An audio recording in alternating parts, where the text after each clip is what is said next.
Cuive a bhris leat a rálum seo ceis mhór tóga ach a bhris leat a rálum an tionchar atá ag an fannéim COVID-19 ar obair Trócaire le oscion bliain níos?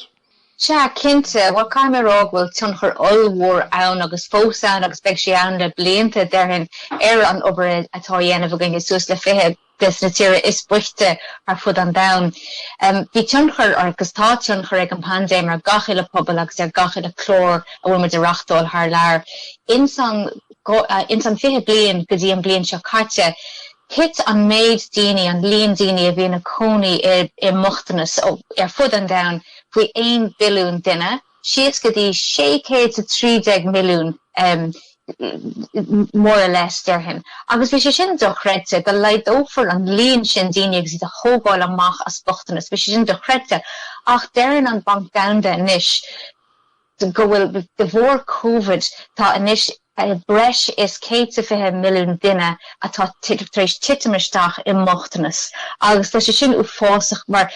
tá sean an nach bhaoine daoine seo amach as an said circle Bochtanas sin riamh. Tuis go dtáirlíonn rud cosúla, má tá daoine an bhocht, tarnaíonn siad a póirtí amach as an scoil agus chuirn sin deire le annach a deisina atá daoine óga sin iad héanhuirt amach as Bochtanas in san tochaí.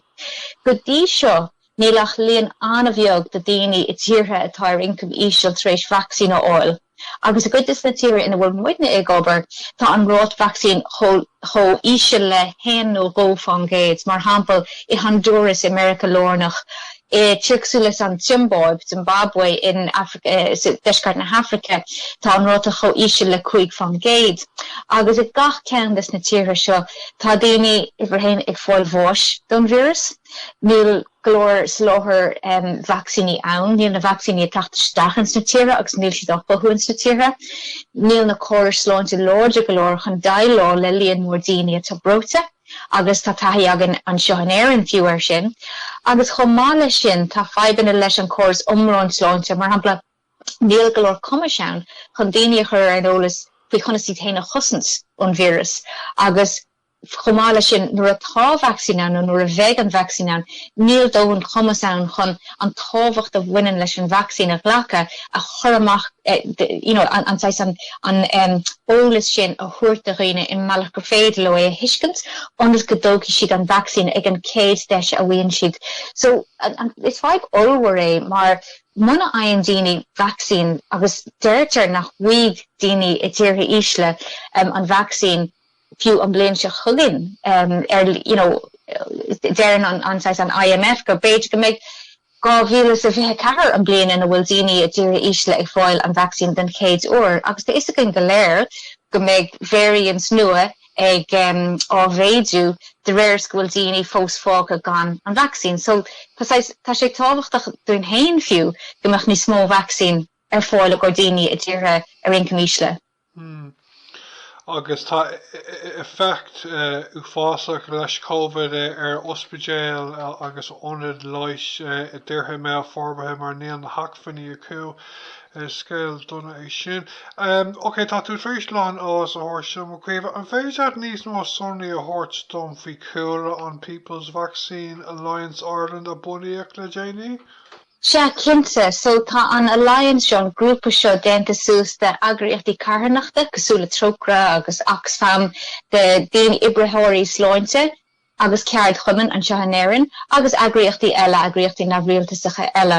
Agus tá muid ag éirí a rialtas na hÉireann agá a úsáid ag leibhéal an Aontas Eorpach chun taú leis le rud dar bhanadó an TRIPS waiver nó sé sin tarscaoile an cheart amoine an slachtúla a bhaineann le trádóil. Agus go dtrach si takeíoch chuma leis an COVID Technology Access Pool ag leibhéal an World Health Organization. Agus tá sé seo ag tastal ans go bhfuil cuideachtaí cógasíochta pharmaceutical companies bhfuil si denán agus bhfuil breúir chuma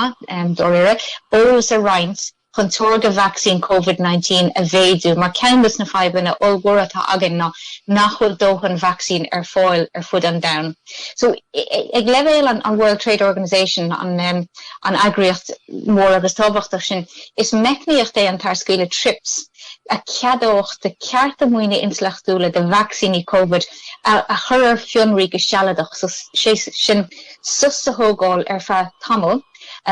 agus sé de chóla an sin is go bhéiteach agriochtaí mar hapla agriochtaí iddíortha eile take muid an Aontas Eorpach, take muid America bhéiteach siad sa lóthairtí a vaccíní a bhéidú anas go mbeidh golóir vaccín ar fáil de gach duine in gnáthráid ar fud an domhan. Agus is seo antábhaach mar dúirt mé nóid ó hen níl aine sa bhálta go bhfuil gach duine sa bhálta ach a lár na chóra is iad na daoine is lóchalacha ar fud an domhan mar hampla oibrithirí sláinte ar an lína tosaigh nach bhfuil vaccínathe agus tá daoine fáil báis de bhór nach bhfuil siad vaccínathe a chun mála sin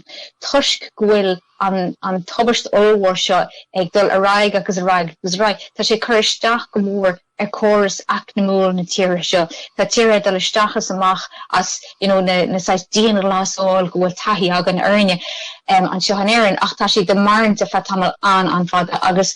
inta tíre in bhfuil Trócaire ag obair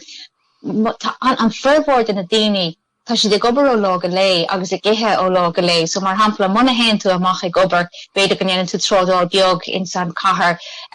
ní bheidh tú an aonú de aníhé sin mar an targad a bhaon tú gach lá sé sin an targad úsáidan tú gorbí aníhé sin agus an lá ar gion.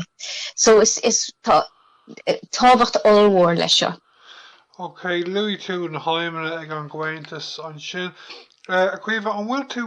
muíach nó dóchas go mé rá ormh agus go manformach na haimene atá ag an Vaccine Alliance? Tá mé dóchasach tuisc nach bhfuid in ar éonar. Tá an Alliance seo tá muidne mar éireann mar an Global Vaccine Alliance in Ireland, tá muidne mar báil den Alliance Domhanda chun an trips waiver seo bhainteach. So massam héin go bhfuil an chuid brú ar an Aontas Eorpach agus ar tíortha eile, tá céad nó níos mó na céad tíre a bhaoin am seo ar fud an domhan atá ar rá an rud chéine. Tá siad rá gur chóir den trips waiver seo a thuirtaisteach ag leibhéal an World Trade Organization. So fiú anna chuid agriochtaí eile, anna chuid rialtas eile ar fud an domhan, tá siad léir rá an rud chéine ach caithfar is díon obair a dhéanamh chuna seo chu thar an líne agus tá sé antábhaach go ndéanfar sin as choluach ar féidir mar tá daoine lóchalacha híos leis an tamar fad agus ché bhfuil sé dachar fós airne an seo an éireann agus ní éireann ar fan nóid amháin nach bhfuil dacreachtaí agan an seo ach ar a laid tá na vaccíne ar fáil an seo ach i dtíortha eile tá sé híseal go le éon nó ró fan géad agus ní féidir a hail gan tá duchar a dhéana sé sin.